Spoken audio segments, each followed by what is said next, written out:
It's episode 32 of the Potato Revolution podcast. It is. And today we've got Alasdair Tremblay-Birchall. Oh, that is true, but who are we? Well, my name's Andy. Okay, and I'm Mog. We're your hosts. It's nice to meet you. Oh, I've been here the whole time. Yes, we've got Alasdair Tremblay-Birchall on very shortly. He comes in for a quick interview. It's a lot of fun. But before we go on and have a listen to what he's got to say... Let's hear a message from our sponsors. Not our sponsors. It's us. It's just us. It's our sponsors. It's a pre-recorded thing. Check it out, you monkeys. How are you listening to this? Are you on iTunes? Did you know that through iTunes you can review podcasts and rate individual episodes? Tell us what you think and take a moment to throw us some stars. Pretend you're a ninja. And if you're feeling particularly verbose, write a review. Go on, let us know that you're listening. Maybe you're streaming this from potatorevolution.com. You can find all the latest episodes there. And the links. What, the big cat? Nah, web links. You can click on to find out all about the comedians, bands, artists we feature on the show. That's pretty sweet. No, no. Is that all? Well, we're on Facebook too. What? We totally are. Oh, since when? Look, guys, like the page at www.facebook.com/Potato Revolution to stay on top of all the latest episodes, geeks, reviews, and more.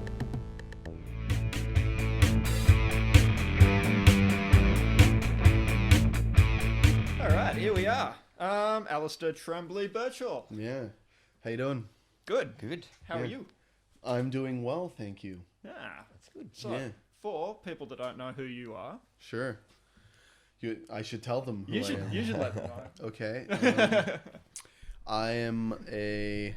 I think this is my line. I say a Scottish-born French-Canadian Australian. Yep. Ooh. So my mom's from Quebec and my dad's Australian. He's from New South Wales, somewhere rural New South Wales. They met in Scotland. They had me. And then I moved to Canada for about 12 years. And I've been here for about 16. Yeah. So you Right. consider yourself an Australian, basically. Yeah. Well, I've technically been here longer than I was in Canada. Yeah. I just Yeah. sound like this, so Yeah. it's the first impression everybody gets. Yeah. And I think I say sorry too much, so apparently that's a very Canadian trait. and then I grew up to be a big boy, and now when I turned 25, I started doing comedy, and I think that's why I'm here. You are. That's That's why we've got you on. Yeah, it's not my other traits that you guys. Yeah, it was the Canadian thing, basically. We like to get just people from around the world to come on and tell us about what it's like in other countries. What's the postcode of where you grew up in? Yeah. Wait, it was like. You don't have to answer No, but that it was like I7J464. See, Something like that's, that. Sounds like that's a number actually, plate. That's interesting stuff, because Yeah. I'm used to 4 digits and that's it. Yeah. Yeah. That is way more too complicated. Yeah, it's not necessary. When you were growing up in Canada, was it like was there a comedy vibe in the family? Like, were your father or mother particularly Comically funny? inclined? I've kind of like noticed now that my mom's always kind of being a little bit crazy funny, like where she's just got an enthusiasm about her that she's kind of improving a lot. Right. And I don't think I started noticing that until recently, unless she's become more like that. But also my mom's side of the family is a little bit like that, like just slightly inappropriate jokes and kind of like just like coming up with elaborate situations and things like that. But Yeah. But it definitely wasn't like the family that kind of that pushed me in that direction. Although, you know, like parents are always kind of like, that's where you got it. You got it from your crazy mom or your dad and things like that. And my dad's quite funny. I remember my one time going because my dad was a nurse and he worked in he's still alive. He's still. I don't think anytime you talk about somebody I didn't assume he was dead. But go on. Yeah. I think it's just talking about somebody in the past tense, but yeah, he still works in hospitals and stuff. But anyway, he when I was a kid, I remember him taking me to the hospital, and like we were just in the cafeteria area, and he was somebody he worked with, one of the women, and I think he wanted me to just go up to the woman and say, "I think that you're very attractive." like that as a weird thing just to freak her out from I don't know.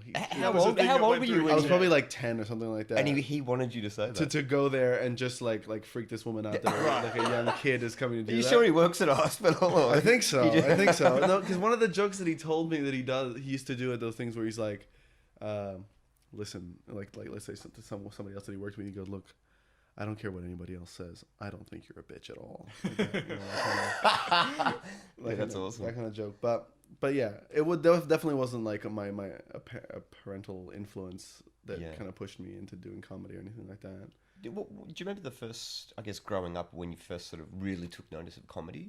And Was it a gradual thing? yeah, well, I think because once you start doing something like this, you kind of you end up creating a bit of a storyline throughout your life, picking out points where you're like, oh, and you put it into this one narrative. But I don't think it was that clear cut. But I've started realizing that I'd kind of seen stand up, and mostly like I think I'd seen it. My proper exposure to it was like the gala. Yeah. So like high school and seeing the gala, because I've been here since year 8, so I've been here since 97, so I think I remember probably seeing it since about like 2000, maybe 99, things like that. And the gala, and kind of going like, oh, I like this, but it never registered in my mind that it was a thing, like that it was a thing that people can do. Yeah. And then it wasn't until like 2006 when like YouTube started coming out or came out or whatever, I don't know what you would say, but emerged from the hive mind, and you could just watch that, and like I was like, oh man, it's just like that's all I would seek out, and then I was like, this is a thing, and that these people are people, and that they weren't just born doing this, they just went, oh, I'm gonna do this, and then they started to do it, and they were shit.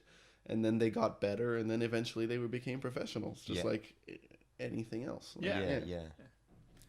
I think the only thing that needs, like, people say that you got to have some kind of natural skill or things like that, and maybe you do, but I think the only real important thing is you have to have a deep interest in it, and you're like a want definitely. to do it. Yeah, that's the only real thing. If you're saying, if other people are telling you, oh, you should do it, and you're really not interested, Yeah. you probably shouldn't be doing it. Exactly. Yeah. And but if you're really interested in doing it and you don't think you have any skill at all, you'd probably make a great comic because you've got a low self-esteem, and that's exactly the kind of thing. That's a fair enough call. Yeah, you would fit in perfectly. When you moved from Canada and the family moved back over to Australia, was it straight to Melbourne, or did you went around for a bit? Yeah, we moved in with my grandparents in Cobram in Victoria. All right. Which is near Shepparton. It's like right on the Murray. Anyway, we lived there for like 3 months. I went there to high school there for like 2 of those months. And then I had to move. While my parents, like, my dad was just dropping off resumes. They just went because the whole reason we came to Australia was like they always wanted to live near the beach. They were sick of shoveling snow, and they went, all right. And so they went and drove up and down the coast in like New South Wales, Victoria, and dropped off resumes near coastal towns that they really liked at hospitals, right? Right. And then the one that got back to them was Bega Hospital. All right. Yeah. And then that's where we ended up moving to Tathra, which is just outside of Bega. It's a coastal town. It's got like 2,000 people. Yeah. And which is way better than Bega. I mean, like, I guess rural towns that are inland, it's always like feels like there's completely nothing to do there other than crime and drugs. Did you ever go to Tilba? Yeah, I've been to Tilba. I had a friend who was from there. Why is that? Do you know? I went there before. There's a story I'll tell you after. No, there's I've noticed the only thing to do there in that little country town was eat scones and drink tea. And murder, wasn't it? Well, there was a horrific murder that took place. And murder, I mean, that's pretty much the only things.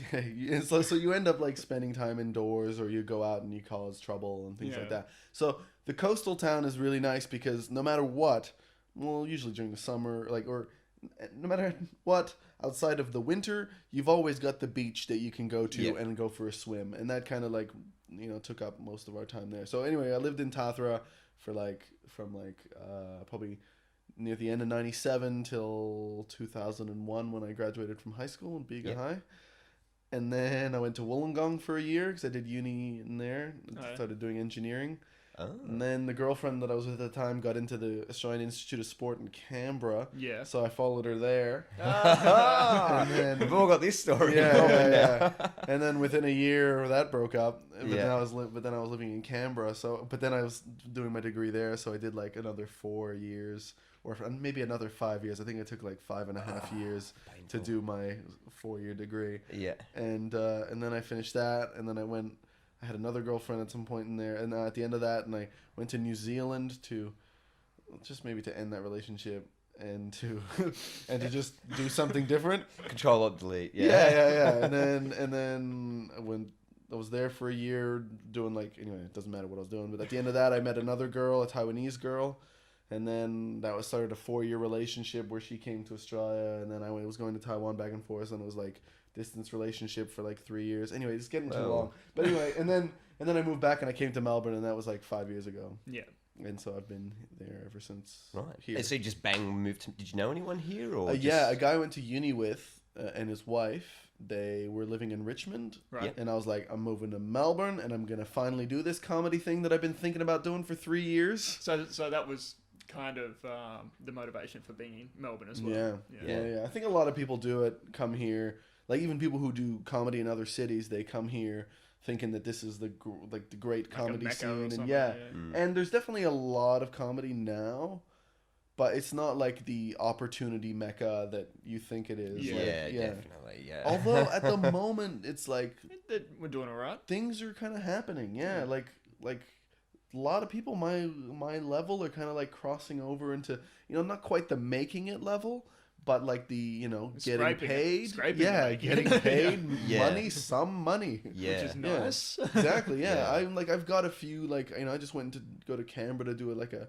headline spot for $300. Like even though Whoa. yeah, it's like that.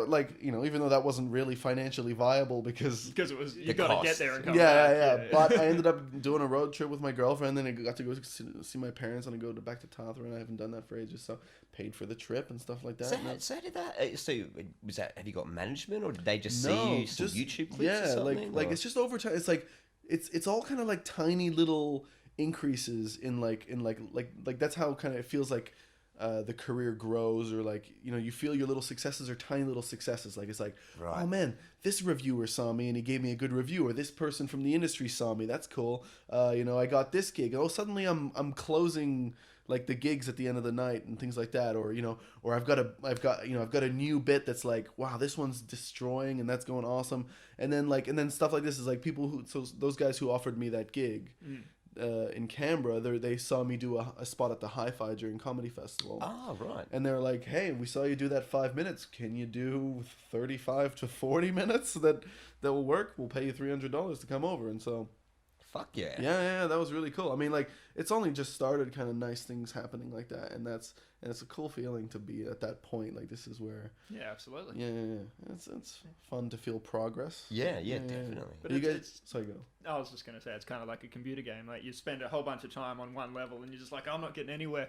Meanwhile, your little XP thing is going up, and all of a sudden you level up, and it all happens. Yeah, exactly. Yeah. And then you're like, yeah, it's like a 3-sword strike thing to take out the wizards. I don't know. Yeah. I haven't played for ages, but I have a feeling there's still wizards. There would be. I'm sure that there are in some.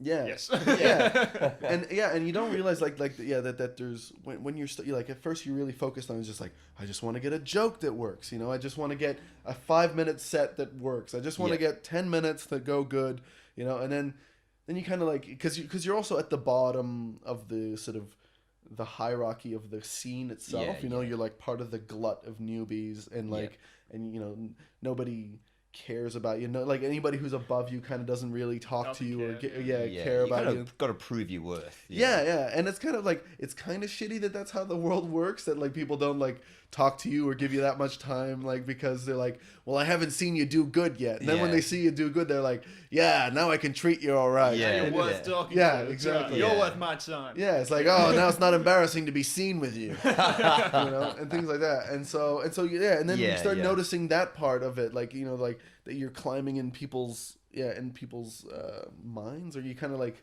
you know what I mean? You're getting seen as Their getting better. level of recognition for you. Yeah, exactly. And then you start seeing like, people start seeing value in you, that they're like, oh, well, now I can maybe I can put you in a headline spot, or I can put you in an MC spot, and I could pay you because I think you could do a good job, therefore you're worth giving money to. And that's like, it's kind of a cool little thing like that starts happening. I don't know, it's a good place to start. I'm glad that I'm out of the really shit years. Yeah. That's what I mean, like in that, the really tough thing, that's the hardest thing, is to get started and sucking. Like, you just, the only, like, if there's people who want to start out doing comedy, the hardest part is sucking. And if you can learn how to die well and just go like, well, it doesn't matter that joke didn't work, haha, fuck me, that was like, anyway, that's the only thing. I think just if you can like laugh it off, like the suckiness of those first few years, then you can then the whole like climb is going to be an easier ride. Yeah. What about on the flip side? What about like standout gigs that were just the most amazing thing to you? Yeah, I've had some good stuff, like, because like this year's there's been some cool stuff.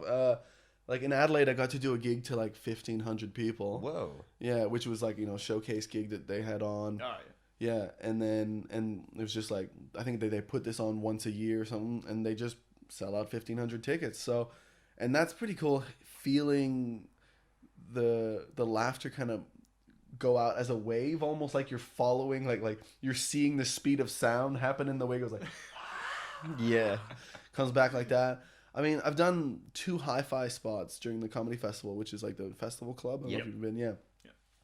And those have gone really well, and that's kind of like, that's my favorite one, because in my mind it's like that's the perfect gig, because if you're doing stuff that's sort of stranger and it's not like, because I feel like I value I'm not very good at talking anything that I do up, but like, yeah, if I like, I feel if I value the creativity, the thing is that you're exposing people to stuff that they haven't really seen before, or heard that much stuff like that. So sometimes it's got like less of a strike rate in terms of the amount of people that you're hitting, because if you hit them with something that's like, black people have big dicks, it's broad, a lot of people get it, and it's just like, and it's hacky, but it seems to work, right? Yeah. But what I love about that gig is that, in my mind, it's like, that's a comedy audience. Those are people who go out and see comedy shows, and they've not had enough from going to see comedy shows. They want more, and they want to go see like the kind of like the crazy showcase at the end of the night. Yeah. And so that's the perfect, like,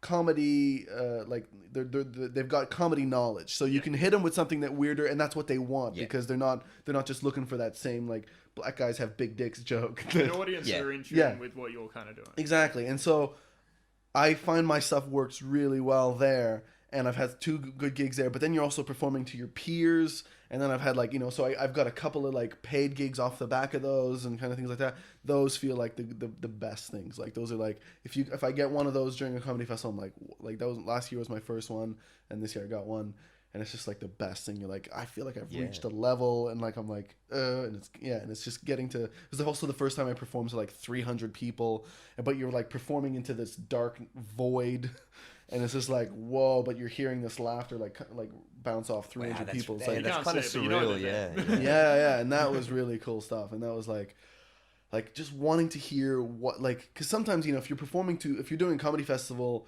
you're performing to sometimes 7 people a night, maybe less, maybe like 15 and things like that, depending on, like especially in those first few years of doing comedy festival, when nobody knows you and you don't have any, you haven't spent any money on advertising, blah blah blah. So you're performing to small crowds, and so your stuff isn't hitting that hard because it's a little bit awkward. They don't know who you are. Yeah. You don't know if they're gonna like it because Exactly. you haven't run it enough, and that totally. sort of thing. Yeah. And so then you start doubting the material again because of that kind of repeatability thing. You've almost seen your jokes not work that well as many times as you've seen them work well. Yeah. And so you're like starting to doubt stuff. But then you Roll get the to dice, you get to try it in front of 300 people, and you get to see what, like, like on that sample size, and you go, oh my god, they work. It's so great. Oh, yeah, good. I'm not awesome. fucking insane. Like, you start losing your mind sometimes with that kind of stuff. Yeah.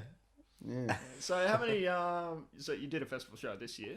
Yeah. So have you done one? What, last 3 years in a row? Or? Yeah, 3 years. That was, but like the last 2 have kind of like started out as a full new show, Right. And then when I brought them to comedy festival, like I'd start them out as a full new show at Melbourne Fringe. Yep. And then by comedy festival, I was kind of like, just making it a best of, because most people that I know have already seen it. So if I'm performing to all new, like brand new audiences that have never seen me, they may as well see the best of me. stuff, yeah, exactly. I'm not gonna like, it's like, here's my story, and it's like, fuck that. You guys just need to see me be able to make you laugh. Yeah. And then that way I can get a percentage of you that will like me, and then that percentage may come back. Yeah, and then you or can tell tell them a friends. story. Yeah, exactly. Yeah.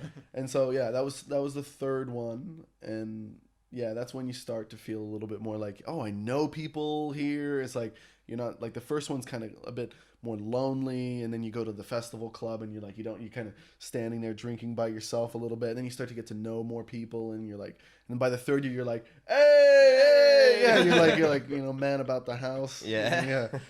You starting to that's it's cool being at this place. Yeah. So what venue were you in for this year? This year I was at the Forum in a 30-seater there. Oh, nice. Yeah, and so that was a cool venue, and the 30-seater is pretty interesting in that, like, it's a real shoebox. Yeah. But even on the nice one, I was getting smaller crowds.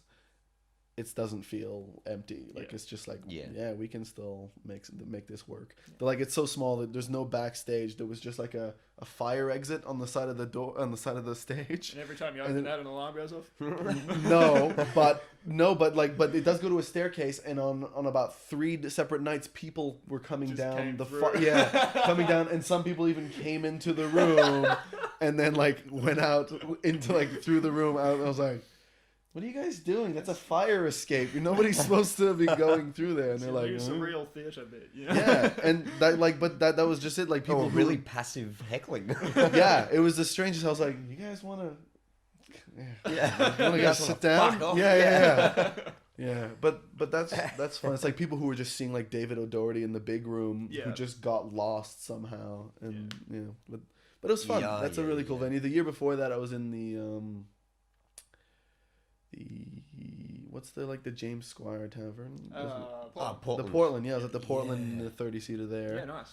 And then the year before that, I was at the Tuxedo Cat. I'm always kind of like a little bit still with the Tuxedo Cat. Yep. I was doing like me and a guy called Pat Bircher, who's a Canadian stand-up who comes over. During Adelaide and Comedy Festival, we started developing this kind of show that's like a 2-man kind of like slight sketch thing, but like we run it as a variety night, and it's quite loose because Pat's like very much like, I go up on stage with an idea and I just riff, and then it comes out like that. I'm more like written, and then maybe occasionally I riff a line. And so doing it that way is like, and like, it's kind of like weird stuff, like, we talk about, hey, let's, he's like, I gotta go off the grid, and I'm like, well, how are you gonna make milkshakes? And he's like, no, wait, I know how. And then I chew up a bunch of food and spit it into a thing. Anyway, it's just fucking weird shit like that. And then or like we have it's called Soul Bank. Right. And then sort of like the end part of this show is like where we're like, hey, you guys want to go to Soul Bank, right? And then say that to the audience, right? And then we take 2 chairs and we put them facing away from the audience, like next to each other, and then we sit on them, and then we're like, we look back at the audience, right? And like we act like the audience is a bus, and we're driving the bus, and then we start driving anyway, and then characters come on the bus. It's kind of a weird thing, but here we go, and then we get off the bus and we have an argument and stuff, and it's stupid. Yeah, it's that stupid, sounds but awesome, man. Well, that's the kind of absurdist humor that I grew up loving. And, Yeah. And we love it, and like I think people seem to like us more together than they like us individually. So, and like I think we just have a fun energy together, and we kind of like, like Pat's really like, he's the best at dealing with hecklers. Like he'll go like, do you have some kind of like you're not able to read social cues, or your mom didn't hug you enough? Like he'll yell at the audience. Like it's like he can't wait to yell at an audience member. He's like you don't deserve your pretty face. It's like, I'm surprised nobody's keyed it yet. You should like, he's fucking great. And like, it's just, he loves like comedy so much that he's like, we're just up here following our dreams. You're just ruining a guy, and it's Totally great. in the moment. Yeah. Yeah. And like, I've got awesome. some inspiration from him. It's just like, I can't wait. Actually, like recently I was doing a gig where, like a gig at the Crab Lab. It used to be called Checkpoint. Yeah. And it was one of those nights where it's just like everybody was bombing. Something about it, like it's just you get nights like that where sometimes nothing works. Yeah. And we don't understand. It's something in the audience, something with the performers. It's a mixture of the things. We don't know why, Something but anyway, just doesn't go. yeah, something doesn't boat. Nothing's working. Yeah. And I was dying, and I was like 3/4 of the way through this bit that kind of goes for like 3 minutes. And I just go, oh, I can't handle this. I haven't died this bad for like a year or something like that. It's like, I wish the light wasn't in my eyes so I could just see you all, so I could hate you all individually. Fucking people like that. It's just like, and I feel that's a bit of Pat in me. That's just like, oh, this feeling You get inside possessed me. by him every now Yeah, and then. yeah, and I it's think cool. that's the best way, yeah. Like, if you're passionate about whether it's aggression or whatever Yeah. it is, like, you can get over that kind of... Totally. There's nothing worse than seeing someone, like, just shake and go Yeah, silent. get nervous, and then you get more Just nervous. weasel and then- himself a little bit and then... Yeah. Yeah, apologetically. Thank you, thanks, guys. Like, Yeah. Conway's a little bit like that as well, if you know John Conway. Yeah. yeah. You'll see him around, but like I've seen him do one of those nights. Like, well, I've heard of him doing one of these nights where like nothing's working. Yeah. And he at the end of the night he's like, I'm gonna fucking get you guys. And then he tried a couple more bits, they didn't work, and he goes, right, I'm gonna insult you all. And he goes, you got an ugly shirt, your fucking hat, you look like you're from the 90s, you fucking weirdo. You look like Ben Stiller with cross eyes. I don't know, like, and he just went through and Yeah. insulted every single person. Yeah. Like that. And it's just like, oh, that's cool. And that's how he got them. Like, he actually managed, like, sometimes it's like, that's the only thing that, you know, something you're like, oh, dirty material. It's like, no, these people just want to be personally insulted. Yeah. That's the only thing that's going to Yeah. get through to them. Yeah. All right. Well, so we've spoken a bit about, peers that you dig. Is there anybody else out there? Like, where do you look to for inspiration these days? Do you look at peers, or are there people like, you know, the comedy gods? Do you still look at them, or Yeah. is it a mix? I'm looking at the gods a lot. Like, I'm a huge comedy nerd. Like, that's pretty much the only thing I know inside out is comedy. Like, inside out in terms of, like, the scene and everything like that. Yeah. Yeah.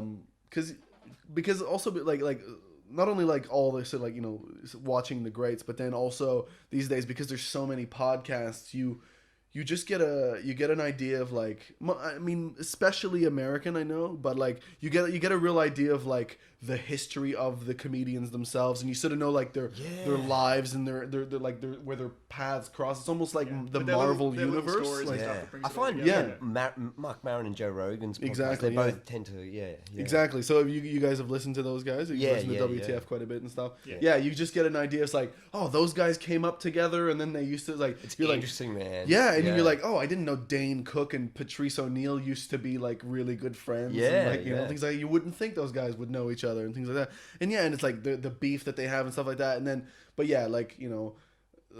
probably my top guy at the moment, you know, and those rotate. It's been CK for a long time. But, like... Norm Macdonald, I'm a huge... he's a Canadian guy, used to be on SNL for a long time. I don't think I know him. Norm Okay, we'll Macdonald. Check him out. You'd probably recognize him if you saw him. So he's probably done, like, you know, side characters and stuff in films and stuff. Yeah, like that. well, yeah, he used to appear in a few of the, like, he was in, like, Billy Madison. I think, and Billy Madison was the one, like, he was one of, like, his, like, drunk friends laying on by the pool. And I want him kind of like speaks like this, That's go get him. Yeah. That's Norm Macdonald, and he released a special last year called Me Doing Stand Up, right? And he's been in, like, he's almost, like, you know, he's about Seinfeld's age, so he's probably, like, in his 50s or whatever, and that's like the first proper special, like, hour special that he's released, and it's fucking awesome. Yeah. Like, it's so great, and that's worth watching. And then also you can just get him to, he does a lot of stuff on, like, Conan and things like that. You can check out one that's, like, a famous one. It's called the Moth Joke. Then he goes on there and he tells. Okay. It's just great. Like, I'm not sure if they're old jokes or whether they're his, but if they sound like old jokes that he's just telling extremely well. Like, the Moth one is extremely cool because it's like, I heard on Marin that he's been reading a lot of Russian literature, and you can see that kind of stuff informing coloring the joke.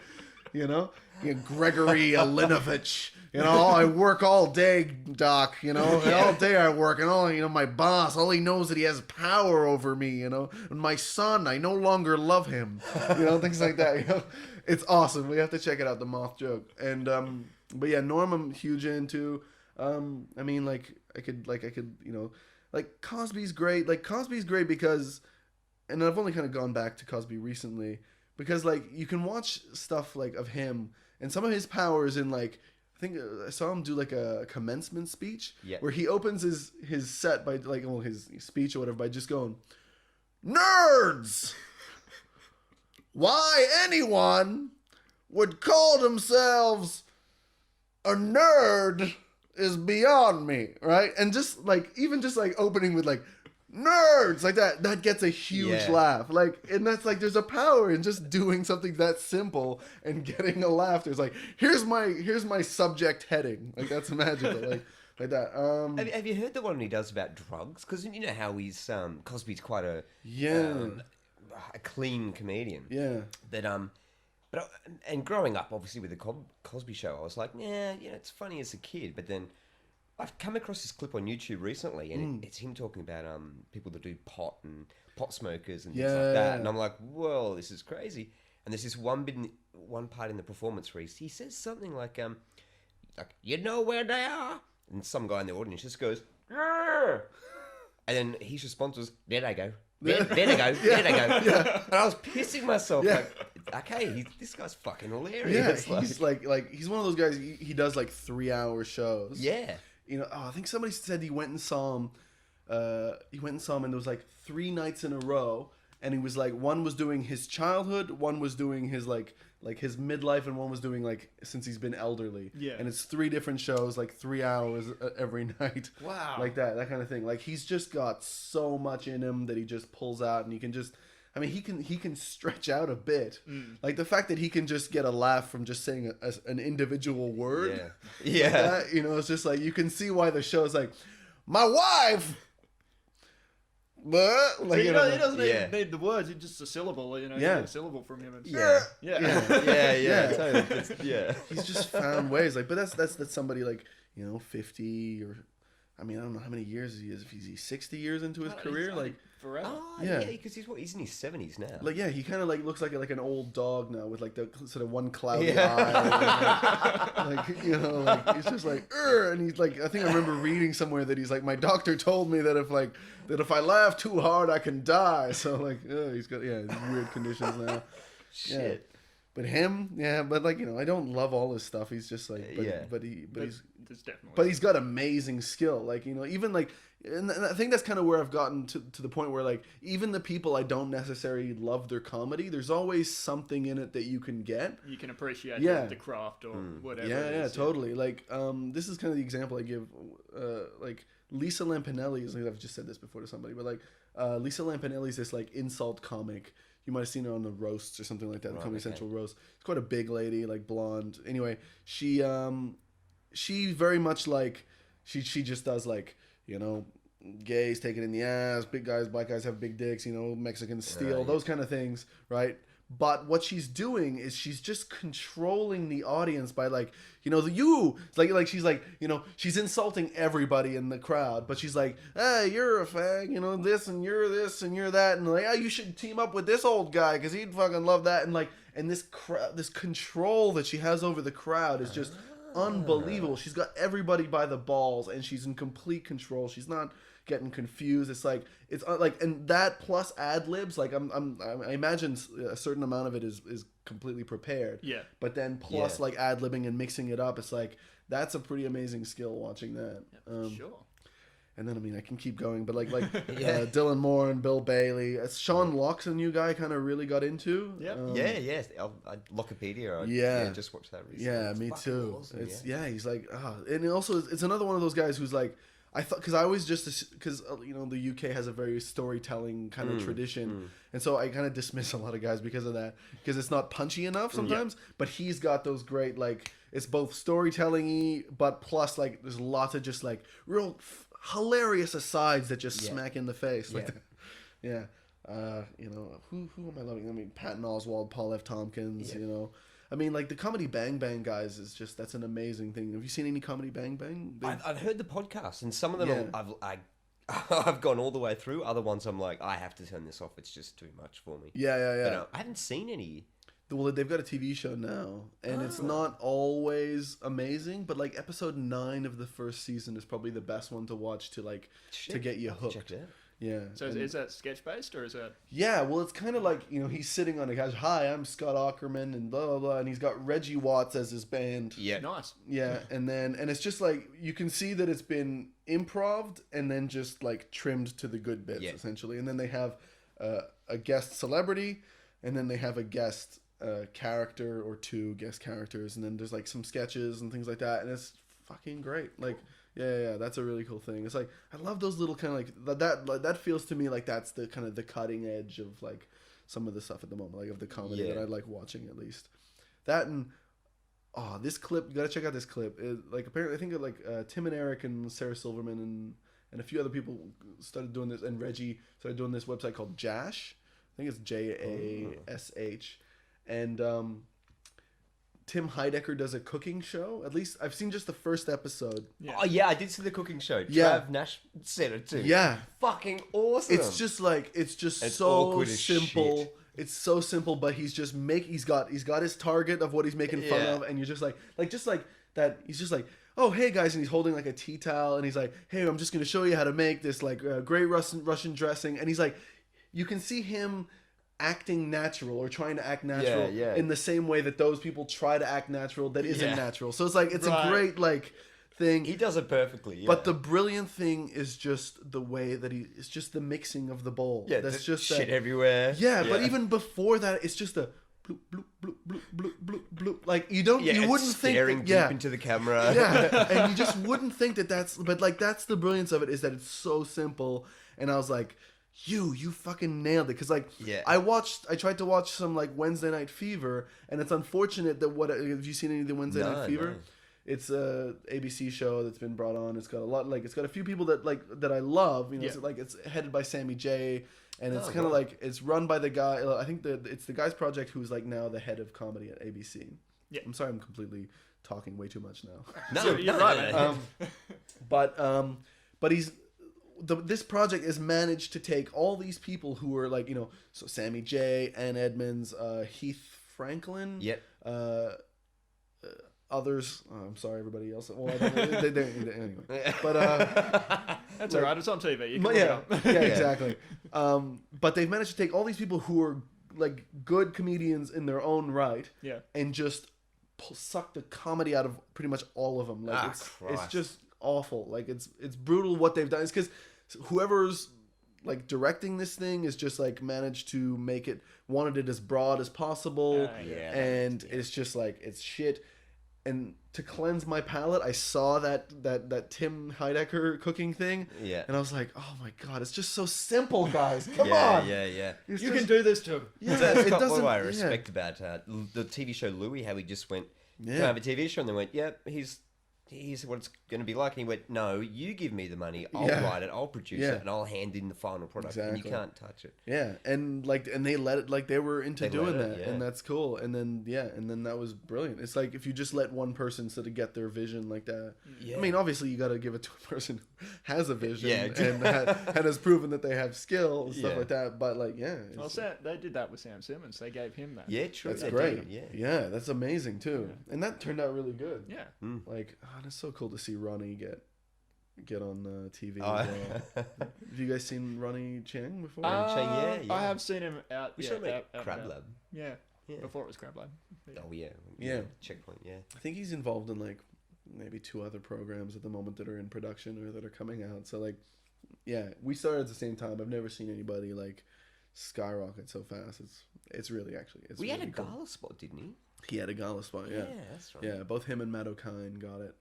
And because they both got best newcomer the year before, but also they've got like I think they've got Century Management, which is like quite new on the scene, like because they're the people who run the Comedy Store in Sydney. Yeah, and I guess I don't know, they've got like they've got money behind them. Like I went up there they kind of run the Sydney Comedy Festival, and I go and they flew me over to go do 3 gigs at the Comedy Store. Cool.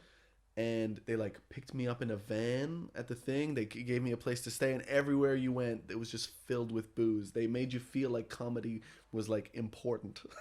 Like they didn't treat it like it was like the garbage art form. They didn't give you maybe $5 after the show. Yeah, exactly. They didn't pay you with like 1 pint or like something like that. Like it's just maybe you don't realize how like rare it is. Like I did another like I got to do one of the sort of music festivals here where and I found out at that music festival that the hierarchy is musicians are on top, they get treated the best. Yeah.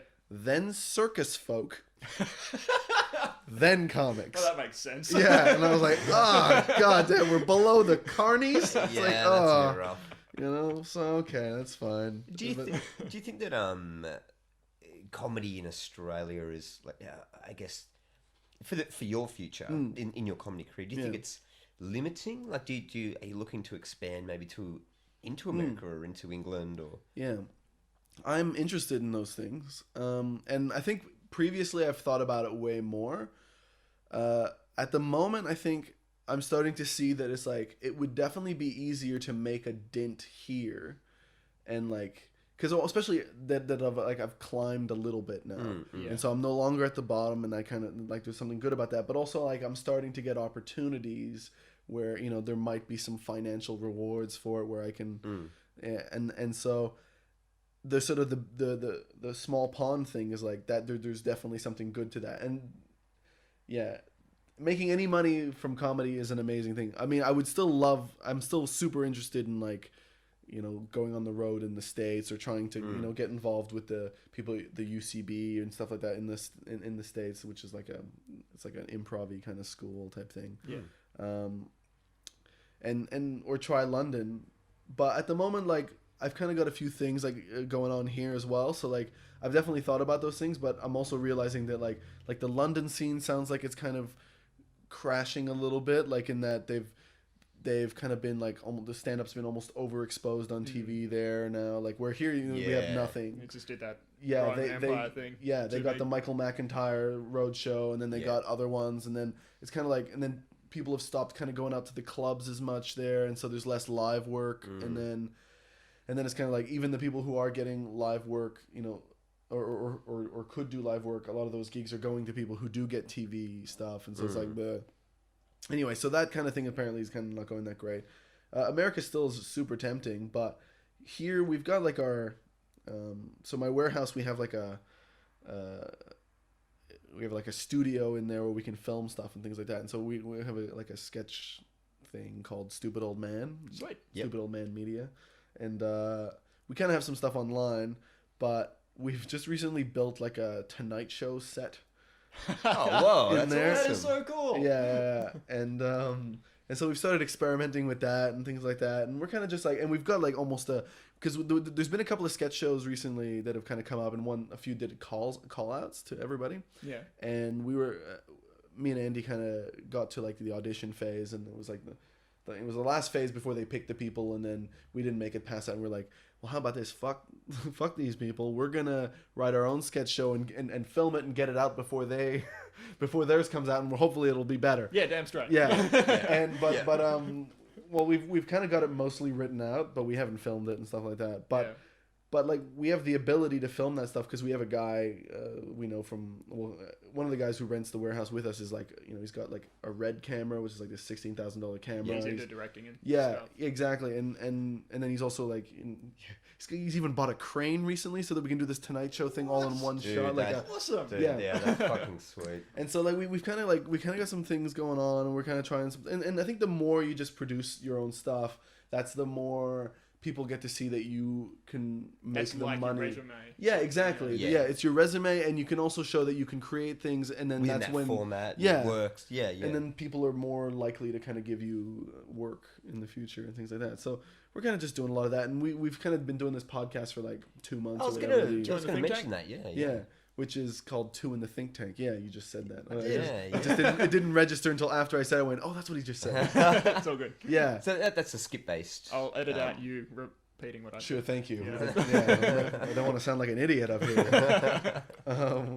Yeah, well, it's sketch based, but it's like it's the process where we come up with the sketches. So it's like, Oh, right. Okay. yeah. And so that's kind of like, because, we just thought we would give, like, because we'd done one that was like more produced sketches before called Comedy Cassette Tape with Neil Sinclair and Yep. Micah Higbed. And that was cool. It was just like, but it was shitloads of work editing it up all the time. Yeah. And that probably made us run out of steam and we stopped doing it. We still kind of like have probably like 2 episodes worth of recorded stuff that's quite funny, but we just haven't. It's just sitting No, there. nobody's been fucked like editing it all up Yeah. together, spending like the 20 something hours that it takes of like listening through it and editing it up Yeah. and like sourcing like sound effects and shit like that. Yeah. And that actually, that's the worst thing. Unless you've got like a library of stuff. Yeah, it's Ready just to go. brutal, Yeah. isn't it? Like, yeah. Mm. And Neil was doing a lot of that, so it was super easy for me. And then when it was like, oh, you guys could do it. Well, now that I've got a full-time job, we're like, forget it. So, but this part is like, and we also thought, well, there's like, this is kind of a part of the creative process that you don't see that often, like recorded or anything like that, which is just like the actual idea generation stuff. Yeah. And it's one of the more fun parts because you kind of just like, we're just riffing or talking until we go, well, okay, well, how about that? And like we pretty much find 5 or 6 sketch ideas every time within about an hour and 8 minutes. That's what we like. Every time we look, it's kind of like on average, it's about an hour and 8 minutes that it takes. Yeah. And it's like it's quite cool. Like and maybe like 2 of them would be usable, but Yeah. like if you're getting that like 2, if we're doing that twice a week, that's still 4 sketches a week that Yeah, you it's can. more than totally. none. Yeah, exactly. It's way more than none. And for 2 hours work. Yeah. Most people go to work for 8 hours every day. Yeah, exactly. And so then we have these that we could just record and they could last forever if we wanted to. Yeah, I mean, Yeah. we still probably would technically have to write up the script as well, but basically like a lot of it is kind of like it's flushed out and you kind of, you have some of the key lines that'll be like, yeah. Yeah. And some of them like like you might not be able to make, but they kind of work all right in that format as they were just like The idea. Yeah, the idea itself. Because there's one that I love a lot, which was like, and it's interesting to listen to them and like sorry, and this is me being interested in my own podcast, but like Go for it. Good though. yeah. It's interesting to like listen to them where the idea, like you see this sort of idea form, and then it's like one of like it's just me and Andy, but like one of our you see like the you can just hear the synapse like connect or whatever, and like anyway, there's one where he said something about like it was like a police themed restaurant, and he said it could be called Under a Restaurant, right? Under arrest, right? So it's so dumb, right? Yeah. But then somehow we kept elaborating it where it's like, but initially there was a restaurant there that was actually called, it was under a police precinct, right? And then we built another restaurant underneath called Under a Restaurant, right? And then it wasn't until and it's just kind of like this thing keeps getting more and more elaborate where it's like, and then of course that restaurant closed down and we opened up an animal farm there. I don't know, it was like this weird thing, but it built this full story that was like beautiful and conceptual, but how could you tell that any other way? You can't, exactly. You couldn't really ever like, and it would just lose the energy and things like that of the but it's just that fun like of just continuing to reveal a new part and continuing to add to it, and it's like, whoa, and that thing like that was probably my favorite thing. And there's a few other things like that are just like, I enjoyed that, like I enjoyed listening to that, and I didn't like, but I was still a part of it, like and those kind of things are really fun to do that, and then like it's just fun riffing as well. It's just like and that's kind of what me and Nick spend our time doing anyway, so we may as well just like Maybe we'll do something with it, Yeah, exactly. It's like, even if people aren't listening to it, it's like, well, we're still getting the sketch you're ideas. doing stuff and it's beneficial to you. Yeah, exactly. That's the same as us doing this thing. I mean, I don't know if anybody listens to it. Yeah. It's like, but it doesn't matter. It's like, I'm doing something. I'm like, I have a record of part of my life. Yeah. You know, I can go back later on and go, hey, this is what I was like when I was young, everybody. I think as long as you if you have a vision and you're being creative and you're following it, like if you're doing comics, you're doing skits, you're doing whatever it is, as long as you keep going at it, there's something generally will have an effect. Yeah, if totally. you've got the right mindset going into it. Yeah, and it's just like, even if it's just enjoyment of doing it, like that's essentially the purpose of life, is to just, it's like, oh, I'm doing something because I enjoy it. I don't need anything else. And if other people get on board and want to watch you doing that, then that's go cool. for it. So the future. Yeah. What's hopefully what does the future hold for you, or what do you see? Well, good things have sort of started happening recently. I've started done Yeah. I got a little bit of TV writing work, and so maybe more of that if it keeps going. Are you looking for like your own TV show eventually, or skit show? I haven't thought that far ahead. I think, but I mean, maybe I think like it would be cool to do something, you know, maybe like with Andy or something like that, just or with the like the Stupid Old Man people. Yeah, that could be cool to try, like to just get a full sketch show, and then I mean we started writing a screenplay thing, and that's quite fun. It's actually quite fun watching something like that grow. I've never done that, and those are the kind of like, you know, if you can do that kind of stuff and just continue creating your own content like that, then I think like that's what people want, and that's like how you could continue being very self-sufficient in this business or whatever. So doing more stuff like that, and like this is kind of like I'm sort of very much trying to learn that, like, all right, let's create our own stuff and not just rely on other people giving us jobs and things like that. Yeah, definitely. But since I have recently got like my first job in TV stuff, that will help me get other stuff. Yeah. And so that's a good thing. And then maybe also I can help pull somebody else up or something like that. Like somebody helps me out. And but yeah, so the future next year, I know I'm gonna be doing like, you know, Perth Festival, then Adelaide, then Comedy Festival. Yeah. And then I think with Pat, the Canadian guy, we're going to go do Soulbank maybe and doing some of the Canadian fringes. Yeah. And maybe I might do my first Edinburgh. I'm really keen to see you guys both perform. Yeah. Well, we're doing it during Fringe here. He's coming back. And then it will be like a variety show, so there'll be like 3 weird acts. And it'll be free. It'll be on at like, I think it'll be on at 9:30 at the Tuxedo Cat. So check it out on the Fringe website. But Melbourne Fringe. But like, it'll be called Soulbank, and it's quite interesting, and it's quite fun, and it's loose, and it's kind of it's like we have stuff where we're just running around the audience. Like we wanted to do something where we're like in the audience more and things like, I don't know, just kind of try stuff out. And we're just like we're just really kind of like going up there with like just an idea. We're like, okay, I want to give you a hug, and you don't want physical contact. Right, how about that? All right, let's give it a try. It's a simple thing. Yeah. And then we'll just see how. Yeah, exactly. And it's kind of fun. Yeah. So that, and then, just, I don't know.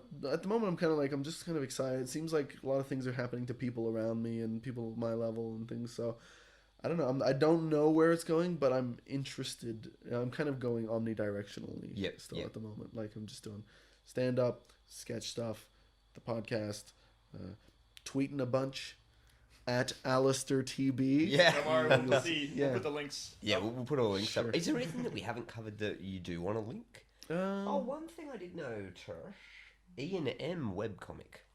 Oh, yeah. Ian Mew. Yeah. That's what we used to. That's right. Yeah. Yeah. That was a weird thing that I like. That was kind of how I started any kind of comedy. I don't know. Did you? Did you see any of those? It's very abstract. It's very abstract. Man. That's how I started. I was a stoner. That's not noticeable. I feel like I've seen it before, but I probably got linked to it from somebody who we mutually know or something a couple of years ago. Okay. Yeah. Interesting. Yeah. So, but I might have just stumbled upon it or something. If that was something that... Oh, that's possible. Yeah. I mean, I was doing it for like a couple of years or whatever, and then I don't know. I didn't know it was you. No. Yeah. Really. Yeah. Oh, okay. That's interesting. Oh well, I didn't know people were looking at it. I never felt like people were reading it. But it's funny. You never know when you put the tentacles out how far they reach. Like Totally. Yeah. And I was just doing that like when I was living in Canberra, and I was smoking a fair bit of weed at the time. I've kind of stopped that like now, mostly just like anyway, it doesn't matter. But thumbnails now, not bowls. Yeah. The important thing is that I feel stable on my feet now, and I don't feel so bad. Outside sounds awful. But and like it just started. Me and my housemate Mitch, we used to go out. He had built this like little area in the outdoor shed where it was like 2 couches. And he'd put all these curtains around it, and we could just smoke in there, and we would just like draw, or he would like make music and stuff like that. And I started kind of just like, that was my very beginnings of like, oh, this is how I can learn to write comedy. And like, while I'm not trying to like, cause I thought about it for like 3 years. So I was like still kind of trying to figure out what jokes were and things like that. and just drawing. And I was like, well, I couldn't really draw that well, but I kind of tried to come up with something a bit creative, and it looked a bit weird. And yeah, and then like I did it for like a year and a half or something like that, or maybe 2 years. Yeah. And got like maybe 150, 200 of them up there, and then I was like, all right, I've stopped. Yeah. Yeah. And it's kind of cool. It's like, I think it's like you were saying before, it's like you're just doing something for yourself mostly, and you don't know where it'll lead, but it can lead to sort of a complete other art form. Yeah. But it's like it's still sort of in the same field, and those skills kind of are transferable in a weird way and things like that. Sure. I still occasionally draw comics, and I would love to do it way more because I find it's kind of easy, but it's like it's just fun playing with your mind like that, and just seeing like, wow, what will come out of this? Like it's like you draw a line, you go, oh, what does that turn into? And you go, oh, that kind of looks like all right, and then like your brain just gives you some like, oh, it looks like an old timey gourd that you drink out of. You go, all right, what's that? All right, and you draw it and you figure out where it goes, and then you can just go like, and then eventually you've got like a weird drawing, and you go, okay, how is this going to be and then it becomes like a caption this put a kind caption of on it, yeah caption this kind of game, and it's like it's a fun little thing to play with yourself, because you don't like, if you don't have very very good skill at drawing, then it really is like, I wonder what's going to happen. It's like it's whatever comes out is an accident. But maybe that's what all drawing is. Maybe. Yeah. I don't know. Well, it's a lot better spending your time doing that than watching like a shitty movie or. Yeah. Yeah. But sometimes you're like, like sometimes I would love to watch some more stuff, but then at the same time, I'm like, I can't commit 3 hours to this because I'm just like, I feel like I should be doing creative stuff, and then that's it, man. I work at a video store, and if like people say, "Watch this movie," is it longer than 90 minutes? Yes. No, I'm not watching it. Yeah, just can't do it. Yeah, if you can't get an idea out in less than 90 minutes, well then forget it. Yeah, forget it. My time is precious, damn it. Yeah. Yeah, it's like that on YouTube, but it's like, what is this? More than 3 minutes? Fuck you. You're not getting the time of day. Yeah. Unless I really want to watch it. Yeah, exactly. Thank you, Alasdair, for coming on the show. Yes, thank you. Thank you for having me on the show. That's all right. That sound natural? It sounded good. No, thank you very much. We'll put all the links up there. Everyone can check it out. Yeah, I'll thank you very much. That's really nice of you guys. Yeah. And I promise to retweet if you guys tweet it. I don't know. Do you guys tweet? No. I'll get onto it. I'm too lazy. No, it's fine. Well, when you guys give me get the link out or whatever, I'll put it into Twitter and then I'll link it out. Oh, Done. sure, man. Yeah. There's no obligation, but that's cool. You guys. And we'll tell everyone who is on Twitter to add you so they can get your update. Thank you very much. This is so good. This is the best.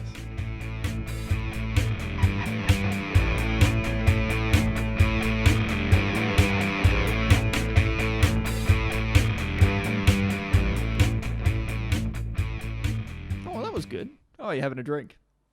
I'm having a drink. I didn't know we were recording. Oh, there we go. No, we're back. So that was Alasdair. Yeah. If you want to go and see him in the flesh, he's got a couple of gigs coming up for the Melbourne Fringe Festival. I'm just focusing on you saying in the flesh. So forget about it. Anyway. I don't know. Like, if that's your fantasy, that's fine. But he's going to be there. Like between the 18th of September and the 6th of October. Yeah, the Melbourne Fringe Festival is happening. Not just one show, but 2 shows. For him. Oh, I thought you just meant the festival. Oh, what kind of a festival would that be? Yeah, what? Just 2 shows? Yeah. Shit festival. There's a whole. Actually, yeah, the Fringe Festival is just around the corner. There is a bunch of great stuff that you need to go and see. Next episode, we'll go more in depth into that. Yes. I don't know what else has been going on. Do I have some things happening? You do actually? I do. Yes, you'll be appearing at the local supermarket buying milk. You can catch Morgan in aisle 3 on November the. Oh no, other things. Yes, more important things. Actual things that people should come along to and watch. Yeah, because it'll be slightly more entertaining than me trying to work out which bottle has, the longest use by date. This is a little bit I call Mog plugs. I wrote Mog plugs. I can't. I don't like the sound of it now. It sounds plugs. A bit weird. Mog plugs. Yeah. Anyway, on the 3rd of September, I'm going to be at Bizarre Tales, partaking in a storytelling evening. Yeah, which is Horse Bazaar. The theme, yes, Horse Bazaar. The theme, which is in the city. The theme is. Apparently, I'm stuck on that. Yeah. Mistakes. So come along and find out if it is or not. Yeah, true. That's a good plug. I enjoyed that. And after that, on September the 11th, I'm going to be at Death Star Canteen. I'm going to be doing 5 minutes of stand-up. Yeah, and Death Star Canteen. If you've listened to previous episodes with Trav and whatnot, Death Star Canteens. We hold it in a very special place in our hearts. This is the So first this is, time. This is the first time I've ever had the opportunity to perform there, so it's going to be a little bit special for me. If you want to come along, $5. It's in Collingwood. It's Smith Street at the end. Kaz Right Ray Tops. Tops Dirty Yeah, Secrets. It's pretty much where the corner of Smith and Gertrude intersect, Yeah, and you just have to walk look, just- 2 shops down. We'll put the. You're the listening to links and this on everything. the internet. I assume you know how to use Google Maps. Just Google Kaz Right Tops. You'll find it. Yeah. Again, we'll put the links up. Yeah. And following that, on the 1st of October, I'm going to be back at Bizarre Tales telling another story. And the theme for that one will be revenge. Hopefully, I won't be Killing yourself Killing for myself. a shitty for the gig. shitty previous gig. Yeah. Are we going to... That was horrible. You made me sad now. You'll be fine. It'll be great. Thanks, man. Thanks for the support. I love you. I know you do. But you know what we also love? We love playing a track at the end of the episode. Yeah, true. Because we didn't do that last week. Can we play the NASCAR track? No. That was a bad joke. I know what you meant. I know what... Yeah, I get it. Yeah, no, it's Yeah, horrible. yeah. Yeah, anyway. All right, so what we've got now is a track from Cilla Jane.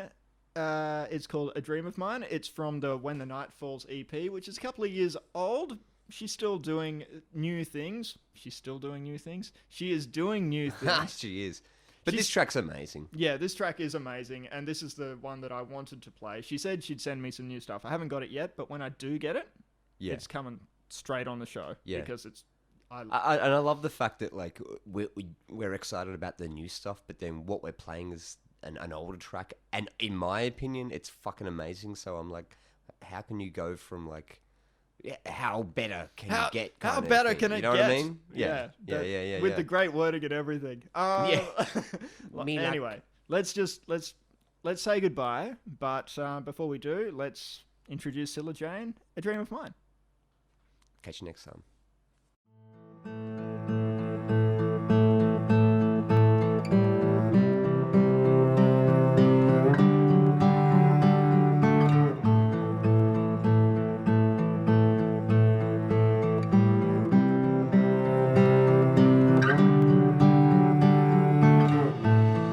Softly through the night, the stars shine, the fire flickers bright.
I find that the being creative in front of something, like I have this weird thing, like I remember like being on a train or something like that, and like writing, and I'm always kind of a bit like. It's a bit weird. Yeah, I feel like the act of creation is kind of like it's too personal. Yeah. I'm sorry. It's not finished. Stop it. It's like being married and going, you can see the baby, but we're not going to fuck in front of you. Yeah, exactly. Yeah. No, but it almost feels like that. Like fucking is the act of creating, essentially. It's like, that's why you can don't look at me, it's not finished. Yeah, exactly. The baby's not ready Don't yet. look at it yet. Oh, I've barely got my underpants off. Jesus. Yes, Give guys. it 9 months. You know how I am with my artwork.